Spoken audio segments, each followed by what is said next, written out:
Rock on the Range, Day 2, 2018. Lou Brutus here with Avenged Sevenfold's Johnny Christ. Johnny, how are you, man? I'm doing fantastic. How you doing? I'm so glad to see you. I am very excited for this summer for you guys because 3 Days Grace is a fantastic band, and I think the addition of Prophets of Rage with Avenged is pretty exciting. Whose idea was this? I think it was actually just kind of mutual between us and booking, and we were just talking about, doing something different this summer. Trying to find a band that we haven't toured with and everything like that that's got a cool name and everything and doing well. So we, obviously being big fans of Rage Against the Machine as well, it'd just be awesome to share a stage with those guys. And also there's a nice diversity of sound between the groups. Absolutely, yeah. I mean, they're very distinct in their sound, and we're very distinct in ours. And they're different. So I think it'll make for a really fun show for the listener. I'd be very curious to hear what you're going to do for the staging. The last arena run on the stage tour was incredible, and certainly very, very well thought out how everything enhanced the music. So how are you going to take that production and then sort of morph it for the kinds of places you're playing this summer? Well, yeah, I mean, that's pretty much what we had to think about. We're going from arenas now into amphitheaters, and staging is a little different. But we have our ideas. We're going to definitely still have a lot of that video content as part of it, but naturally without the being able to make it quite the 3D imagery that it was in the arenas, we're gonna have to add a few other surprises in there to have some big moments for the songs and everything like that. So there'll be I don't want to give it all away, obviously, but we're definitely gonna incorporate what we did in the arena and add a few other tricks on that too. One of the other things of that last run was I think those were probably the longest shows I've ever seen you guys do, and I would have to think that after several weeks that got kind of grueling after a while. Yeah, that was definitely the longest set that we've done. It was like 2.5 hours basically by the end of the second encore, and you definitely feel that. You're going up and you're like, man, this is a daunting task every night, and I'm not getting any younger, so.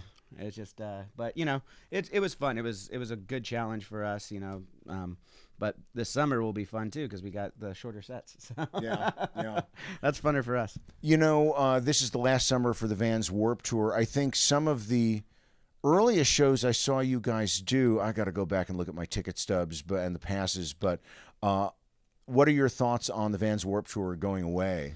It's just a bummer to me, honestly. I mean. As a kid growing up, going to see some of my favorite punk bands come through our towns and stuff like that, it was just really, really a fun, great concert and everything like that. You get to hear new people that you wouldn't have heard of before. Like for us, we did that thing 4 years in a row, and from the smallest stage all the way up to the main stages, and that really helped build our career. I feel like it was a big touring moment for us, and I can remember being there and handing out our first EPs and everything like that, just giving them 2-song CDs away for free so that we could get our name out there. And we were literally the guys after we get off stage or even before walking around handing them to kids, and then it started to build from there. Do you miss those days? Do you get nostalgic for the sort of barnstorming days when you were just? I don't think you guys shaved yet when I was first starting to talk to you. Yeah, look at you all grown up with a beard now. I know it's a guy gray in it too. It's crazy. Yeah, definitely miss those times. That was like our college years. Like if we were to go to a college, that was the college that was a lot of debauchery and having a lot of fun and just being a young kid and in a van and with your best friends going and trekking along and just doing the damn thing. One of the cool things that you guys have done, I guess the last couple of years, and I think I have one of yours here. Yeah. Hold that up for the camera and show that. And tell everybody about the Avenged Sevenfold pin game. Yeah, so we had this idea from, I believe it was kind of based on the Disneyland idea that had they have these special pins that are kind of secrets or whatever. This was supposed to be a secret, and then it was too secretive, and now no one knows about them. So we each individually came up with our own pins. This one was mine. So you can see it has the mohawk, smoking a cigarette and drinking wine while surfing. That sums me up.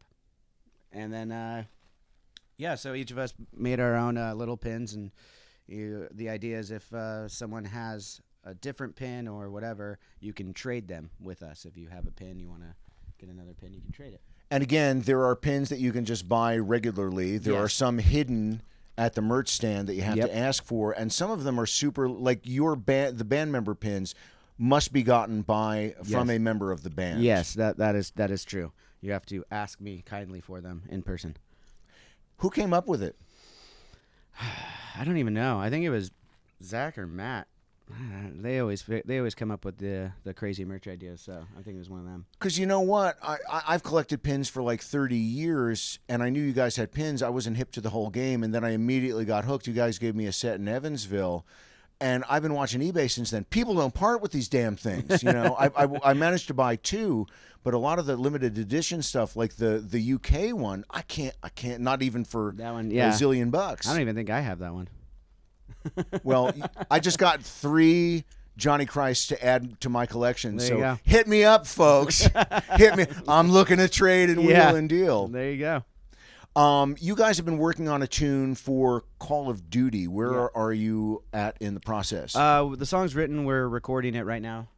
We just took a break in the city of recording it this last week, and we're going to finish it up this coming week, and then it'll go off to get mixed and mastered, and I believe sometime in July is when everyone will be hearing it for the first time. Does it have a name? Can you give any sort of insight to music? We don't lyrics, have a anything? name. We don't have a name for it yet. And Matt's figuring out the lyrics. I think he just finished them before we came out. I can go help. Why don't we just go help him let's now? go help him Dude, out. let's finish it up and get a fucking name. But it is it's a fun song. It's a little bit of a departure from I think what our fans would expect. But I guess that also doesn't make sense because they expect crazy from us now. Well, that's good. Was it written specifically for the game itself, or was it a tune that you had kind of around, or what's up? It was specifically written for the game. But I mean, it kind of became its own thing, you know. Like the guys over at Activision or became friends through the years because we've done so many things for them with the Call of Duty stuff. Asked us if we could do an original song, and we said yeah, and so we started writing, and this is what came out of it. Do you ever sit back and chuckle? Because again, going back to the Warp days and you know, barnstorming the world, do you ever chuckle now that you're working with Activision on Call of Duty or you know all of the different things you've done? Yeah, it's a trip, man. I mean, last summer we just got off doing an entire stadium run with Metallica and everything. Like that's like a dream come true right there. You know, we've done plenty of shows with them and stuff, and we've taken us out in Europe and all those kinds of places, but never like in the States and do a real stadium run. So things like that, things like the Activision stuff, you know, just I guess where we're at in general. You have to kind of sit back and try to not take it for granted, but at the same time, I don't want to focus on it because we still have other goals we want to reach. Name one. Well, we're not the biggest band in the world yet, are we? You're one of them. I don't want to be one of them. I want to be. Then you keep working. Exactly. Johnny, you're a really good man, thank you. and I love your band for a long time, Thank you and I'm very always much. glad to talk to you. Yep. Johnny Christ, Avenged Sevenfold. We are Backstage at Rock on the Range 2018.